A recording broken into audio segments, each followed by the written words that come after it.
नमस्कार दोस्तों, तो आइए शुरू करते हैं एलआरबी एलपी सिविल 2 के लिए इलेक्ट्रिशियन ट्रेड के दोस्तों इंपॉर्टेंट जो फिर से चैप्टर है।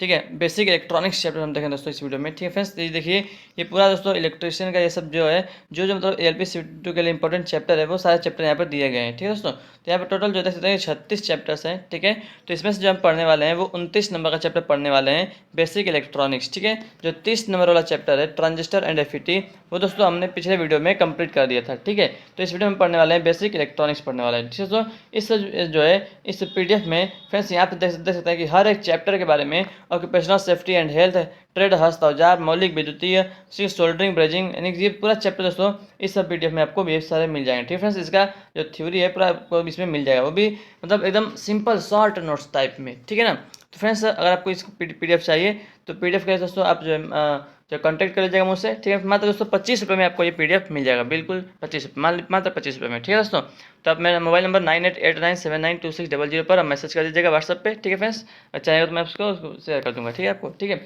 चलिए दोस्तों शुरू करते हैं। आपको यहाँ पे शुरू करते हैं फ्रेंड्स आपसे क्वेश्चन नंबर मतलब जो चैप्टर नंबर 29 है। ठीक है ना, बेसिक इलेक्ट्रॉनिक्स। ठीक है दोस्तों, तो आइए शुरू करते हैं। तो आइए दोस्तों शुरू करते हैं बेसिक इलेक्ट्रॉनिक्स पढ़ना। ठीक है, एकदम आराम से सुनिएगा, ध्यान लगा के बस सुनिएगा दोस्तों।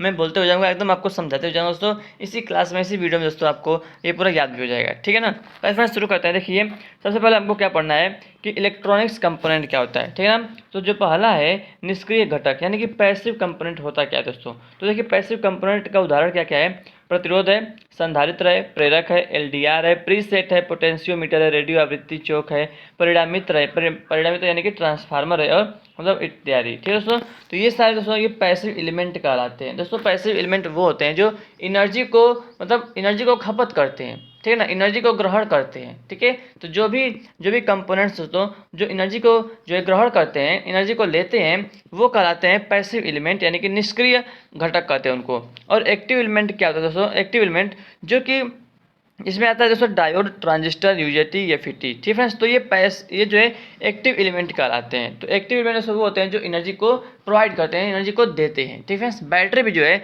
वो भी एक्टिव कंपोनेंट में आता है। ठीक है ना, तो डायोड, ट्रांजिस्टर, यूजेटी, एफईटी। ठीक है ना, तो ये सारे जो है एक एक्टिव जो है एलिमेंट में या एक्टिव कंपोनेंट में आते हैं। ठीक है, चलिए आगे बढ़ते हैं दोस्तों। अब देखिए इन जो मतलब इलेक्ट्रॉनिक्स कंपोनेंट्स के इनके कुछ सिंबल हैं दोस्तों। एलपी के सिंबल बहुत इंपॉर्टेंट है। ठीक है ना, तो यहाँ पे देख सकते हैं फ्रेंड्स, जो पहला सिंबल है वो नियत प्रतिरोध। नियत प्रतिरोध का मतलब होता है कांस्टेंट रेजिस्टेंस का। ठीक है ना, कांस्टेंट रेजिस्टर का सिंबल है पहला वाला।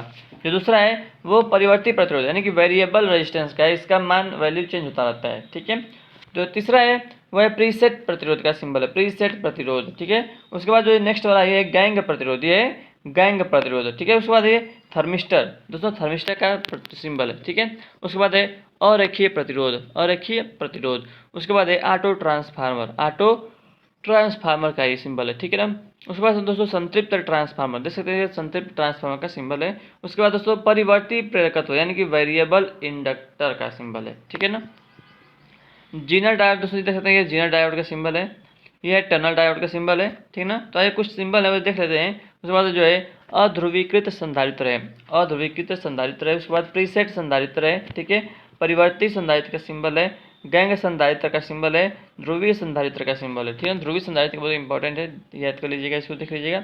ये प्रेरक यानी कि इंडक्टर का, यह diode P N junction diode का सिंबल है। ये जो है ट्रांजिस्टर, ट्रांजिस्टर तो दो प्रकार के होते हैं, तो दो सिंबल हैं। तो एक पहला है एन पी एन, इसमें से एरो जो है बाहर निकलता है। ठीक है, पी एन पी में जो एरो है वो अंदर की ओर जाता है। ठीक है, तो ये ट्रांजिस्टर के सिंबल है। उसके बाद आता है दोस्तों जो है प्रीसेट प्रेरकत्व। तो ये प्रीसेट प्रेरकत्व आप देख सकते हैं ऐसे होता है। आयरन कोर प्रेरकत्व, आयरन कोर का भी आप देख सकते हैं। एलईडी दोस्तों, ये एलईडी का सिंबल है, लाइट इमिटिंग डायोड का सिंबल है। ठीक है ना, इससे जो लाइट है वो निकलती है। और ये फोटो डायोड दोस्तों, इस पर क्या होता है, लाइट जो है इस पर पड़ती है तब ये वर्क करता है। ठीक है ना, तो ये फोटो डायोड का सिंबल है। ठीक है, तो ये सिंबल कंप्लीट हो गया। अब आइए और आगे पढ़ेंगे अर्धचालक की चालकता यानी कंडक्टिविटी ऑफ सेमी कंडक्टर। ठीक है, तो इसका मतलब ये होता है कि यदि पदार्थ पर कोई बाह्य विद्युत क्षेत्र लगाया जाए तब इसके अनुगमन वेग यानी जो ड्रिफ्ट वेलोसिटी है उस पर प्रभाव पड़ता है। यानी कि अगर हम विद्युत क्षेत्र लगाते हैं तो उसका जो ड्रिफ्ट वेलोसिटी होता है उस पर प्रभाव पड़ता है। यदि आवेश वाहक का ड्रिफ्ट वेग वीडी है, ठीक है, वीडी सेंटीमीटर प्रति सेकंड है, तो जो मतलब जो इसमें रिलेशन होता है वो क्या होता है, जो ड्रिफ्ट वेलोसिटी है वो विद्युत क्षेत्र पर डिपेंड करता है, ठीक है ना, इस पर निर्भर करता है, डायरेक्टली प्रोपोर्शनल होता है, ठीक है ना। यानी कि अगर विद्युत क्षेत्र बढ़ाएंगे तो ड्रिफ्ट वेलोसिटी भी बढ़ेगी, ठीक है ना। तो अगर हम प्रोपोर्शनल को हटाएंगे तो वहाँ पे हम इक्वल लगाएंगे तो एक जो है कांस्टेंट आएगा म्यू, ठीक है ना। तो यहाँ पर हो जाएगा drift velocity equal to mu into E, यानी कि विद्युत क्षेत्र है, ठीक है। तो ये उसका इक्वेशन है, फार्मूला, इसको याद रखिएगा बस, ठीक है। चलिए आगे बढ़ते हैं। जहाँ जो म्यू दोस्तों क्या है, वो आवेश वाहक की गतिशीलता है, गतिशीलता यानी कि मोबिलिटी है, ठीक है ना फ्रेंड्स। तो मोबिलिटी का अगर फार्मूला हम निकालेंगे तो मोबिलिटी म्यू बराबर ड्रिफ्ट वेलोसिटी अपान इलेक्ट्रिक फील्ड वर्ग सेंटीमीटर प्रति सेकेंड, ठीक है, प्रति वोल्ट, या मीटर स्क्वायर प्रति वोल्ट सेकेंड, या सेंटीमीटर स्क्वायर प्रति वोल्ट सेकेंड, ठीक है। तो ये सभी जो मोबिलिटी क्या है, मोबिलिटी के यूनिट्स हैं, ठीक है ना। क्या क्या है, वर्ग सेंटीमीटर प्रति सेकेंड प्रति वोल्ट, या वर्ग मीटर प्रति वोल्ट सेकेंड, या वर्ग सेंटीमीटर प्रति वोल्ट सेकेंड, ठीक है ना। तो ये सभी मोबिलिटी के मात्रक हैं।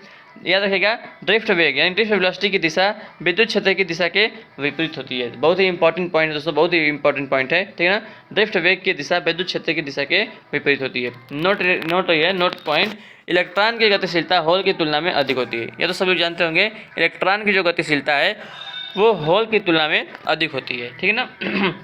आइए आगे बढ़ते दोस्तों। अब देखिए इलेक्ट्रॉन के कारण धारा घनत्व, इलेक्ट्रॉन के कारण धारा घनत्व दोस्तों, जे एन है वो क्या है, आवेश घनत्व, यानी कि जो धारा घनत्व का फार्मूला होता है ना, उसको हम जे से डिनोट करते हैं धारा घनत्व को। तो जे बराबर होता है आवेश घनत्व गुणे ड्रिफ्ट वेग, आवेश घनत्व गुणे ड्रिफ्ट वेग, ठीक है ना। तो जे एन बराबर एन ई वी डी, आवेश घनत्व गुणे ड्रिफ्ट वेग है, ड्रिफ्ट वेग, ठीक है ना। तो एन ई वी डी या J N equal to N E V D को हम क्या लिख सकते हैं, म्यू एन ई लिख सकते हैं, ठीक है ना। तो ये हो जाएगा इसका फार्मूला, इलेक्ट्रॉन का धारा घनत्व का फार्मूला हो जाएगा, ठीक है। एन ई वी डी या एन ई वी डी की जगह पर आप लिख दीजिए म्यू एन ई, ठीक है।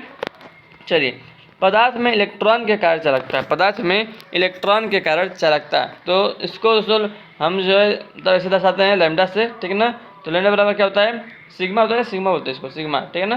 तो सिग्मा बराबर धारा घनत्व बटा विद्युत क्षेत्र, ठीक है ना, धारा घनत्व बटा विद्युत क्षेत्र होता है, ठीक है। तो ये क्या इलेक्ट्रॉन की चालकता है, याद रखिए फार्मूला इसका धारा घनत्व बटा विद्युत क्षेत्र। तो धारा घनत्व की जगह पे आप रख देंगे N E mu N E अपान विद्युत क्षेत्र ई, तो इसे कैंसिल हो जाएगा।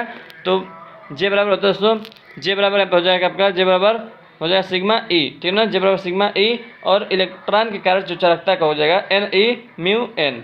तो याद रखिएगा, ठीक है दोस्तों, ये पदार्थ में इलेक्ट्रॉन के कारण चालकता का फॉर्मूला हो जाएगा सिग्मा एन, सिग्मा बराबर जो है एन ई म्यू एन, ठीक है ना। म्यू एन क्या है दोस्तों, ये आपका मोबिलिटी है, ठीक है ना। चलिए इलेक्ट्रॉन और होल की गतिशीलता दोस्तों याद रखिए, बहुत इंपॉर्टेंट है, बहुत इंपॉर्टेंट। दोस्तों देखिए मोबिलिटी अगर बात करें इलेक्ट्रॉन की, मोबिलिटी बात करें अगर इलेक्ट्रॉन की, तो यहाँ पे जर्मेनियम सिलिकॉन और गैलियम आर्सेनाइड के दोस्तों ये अलग अलग होता है, ठीक है ना। तो जर्मेनियम में जो इलेक्ट्रॉन की मोबिलिटी होती है, जो गतिशीलता होती है, ठीक है ना, जर्मेनियम में वो 3800 होता है, सिलिकॉन में 1300 होता है, और गैलियम आर्सेनिक में दोस्तों जो उसका मान होता है वो 4600 होता है, ठीक है दोस्तों। तो ये जर्मेनियम सिलिकॉन बहुत इंपॉर्टेंट है, याद रखिएगा इसको, ठीक है ना। तो इलेक्ट्रॉन की मोबिलिटी जर्मेनियम में 3800 होता है, सिलिकॉन में 1300 होता है, और होल की जो मोबिलिटी होती है वो जो है इलेक्ट्रॉन से कम होती है, इलेक्ट्रॉन की मोबिलिटी से कम होती है। तो जर्मेनियम में होता है 1800, सिलिकॉन के लिए होता है 500, और गैलियम आर्सेनिक के लिए होता है 300, ठीक है ना फ्रेंड्स। तो याद रखिएगा जर्मेनियम सिलिकॉन और गैलियम आर्सेनिक दो इलेक्ट्रॉन की होती है 3800, 1300, 4600, और होल की बात करें तो 1800, 500 और 300, ठीक है फ्रेंड्स। तो ये भी इंपॉर्टेंट पॉइंट है, ठीक है ना, बहुत इंपॉर्टेंट है। चलिए आगे बढ़ते हैं। इंट्रेंसिक शुद्ध, इंट्रेंसिक यानी कि शुद्ध अर्धचालकों में चालन कैसे होता है, तो यानी कि इसके बारे में देखेंगे हम। तो पहला है डिफ्यूजन धारा। आखिर होता क्या है डिफ्यूजन करंट दोस्तों, वह धारा जो सभी जगह आवेश वाहकों की सांद्रता समान न होने के कारण होती है, डिफ्यूजन धारा कहलाती है, ठीक है दोस्तों। तो डिफ्यूजन प्रक्रिया चालकों में नहीं होती है, ठीक है ना, डिफ्यूजन प्रक्रिया जो है वो चालकों में नहीं होती है। तो याद रखिएगा डिफ्यूजन करंट क्या होता है कि वह धारा जो सभी जगह आवेश वाहकों की सांद्रता समान न होने के कारण होती है, वही डिफ्यूजन धारा कहलाती है, ठीक है दोस्तों। और डिफ्यूजन प्रक्रिया जो है चालकों में नहीं होती है, बस इतना याद रखिएगा, ठीक है। जो इंपॉर्टेंट दोस्तों पॉइंट होगा केवल मैं आपको वही बताऊंगा केवल, ठीक है ना। आइए आगे बढ़ते हैं।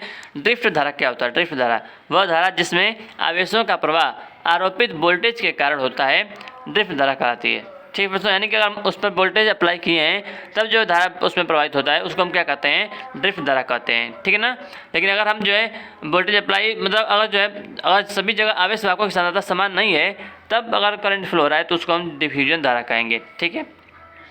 चलिए, ऊर्जा बैंड गैप क्या होता है, एनर्जी बैंड गैप। तो इसका फ्रेंड्स देखिए फार्मूला है ईजी यानी कि ऊर्जा बैंड गैप इक्वल टू चालन ईसी यानी कि चालन बैंड का ऊर्जा स्तर माइनस संयोजी बैंड का ऊर्जा स्तर। बस अगर आपको पूछेगा कि बताइए ऊर्जा बैंड गैप कितना है तो आपको दोनों का वैल्यू दे देगा। चालन बैंड गैप का जो है इतना ऊर्जा स्तर है और संयोजी बैंड का ऊर्जा स्तर इतना है, तो बताइए कि ऊर्जा बैंड गैप क्या होगा।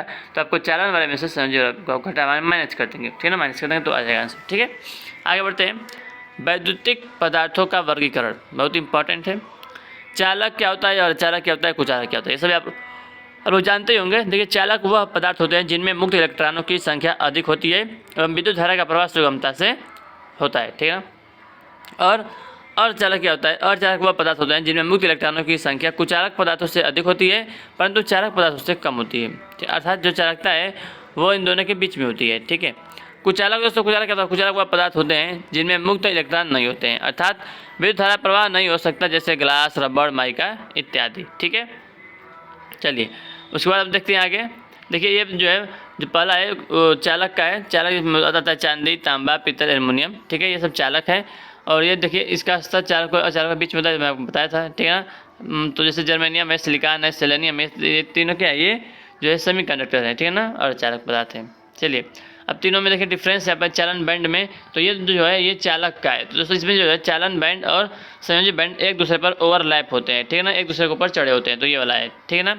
और दोस्तों ये जो है ये आपका सेमी कंडक्टर का है, इसमें चालन बैंड और संयोजी बैंड के बीच में गैप होता है। एनर्जी जो ईजी है वो एनर्जी बैंड गैप है, ठीक है ना। इसका जो वैल्यू है वो लगभग 5 इलेक्ट्रॉन वोल्ट से कम होता है, 5 इलेक्ट्रॉन वोल्ट से इसका कम होता है, ठीक है।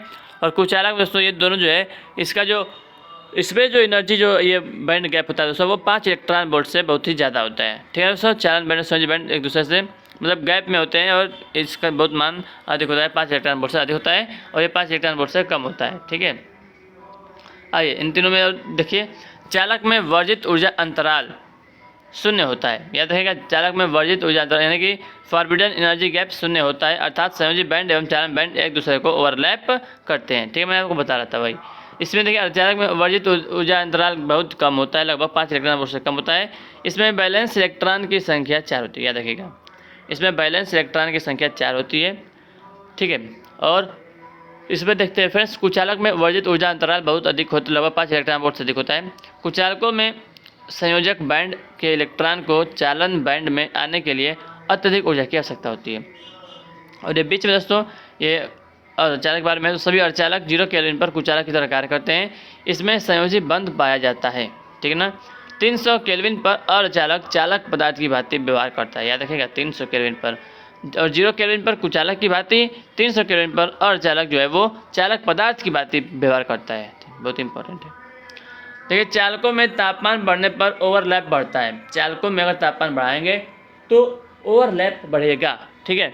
और अर्धचालक में तापमान बढ़ने पर वर्जित ऊर्जा अंतराल कम होता है, तीनों उसका वैल्यू भी यहाँ पर दिया गया है। देखिए दोस्तों, देखिए अगर बात करें तापमान 0 केल्विन पर, तो सिलिकॉन के लिए 1.21 इलेक्ट्रॉन वोल्ट और जर्मेनियम के लिए होता है 0.78 इलेक्ट्रॉन वोल्ट। अगर हम टेम्परेचर बढ़ाते हैं 300 केल्विन का बढ़ा के, तब जो यहाँ पर दोस्तों जो वर्जित ऊर्जा अंतराल का मान होता है 1.12 इलेक्ट्रॉन वोल्ट और जर्मेनियम के लिए 0.72 इलेक्ट्रॉन वोल्ट होता है, ठीक है ना, यानी कि वैल्यू कम हो जाता है, ठीक ना। वही तो बोल रहा था यहाँ पे कि अर्धचालक में तापमान बढ़ने पर वर्जित ऊर्जा अंतराल का मान मतलब कम होता है, ठीक है ना। तो ये कुचालकों में तापमान बढ़ने पर वर्जित ऊर्जा अंतराल कम होता है, ठीक है ना, तो इसमें भी कम होता है, ठीक है। बढ़ता केवल किस में है, चालकों में तापमान बढ़ने पर ओवरलैप बढ़ता है इसमें, ठीक है ना। तो दोस्तों उसके बाद जो है देखिए, उसके बाद है अर्धचालक 2 प्रकार का होता है, आप जानते होंगे सभी लोग कि पहला है निज अर्धचालक, इसको हम कहते हैं इंट्रिंसिक सेमीकंडक्टर, यानी कि जो शुद्ध अर्धचालक होता है ना उसको हम कहते हैं निज अर्धचालक, ठीक है।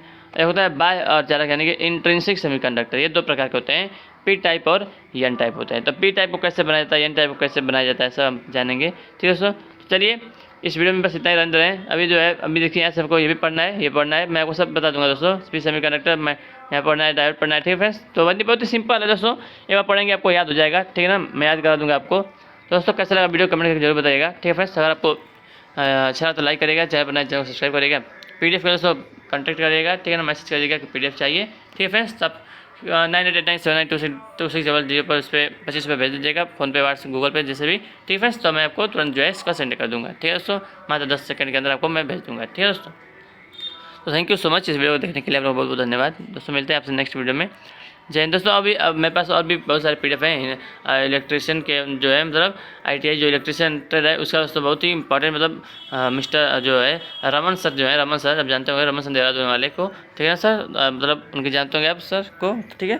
तो उनका भी PDF है दोस्तों मेरे पास है। ITI के जो ट्रेड थ्योरी है, उन जो मतलब नोट्स लिखवाए हैं वो भी मेरे पास है। ठीक है दोस्तों, बहुत ही बढ़िया नोट्स है, 4 पूरा मतलब 4 हर चैप्टर का दोस्तों बहुत इंपॉर्टेंट। ठीक है, तो उसका भी चाहिए होगा आपको तो जरूर बताइएगा। ठीक है ना, चलिए friends, thank you so much इस वीडियो को देखने के लिए, बहुत बहुत धन्यवाद। मिलते हैं नेक्स्ट वीडियो में।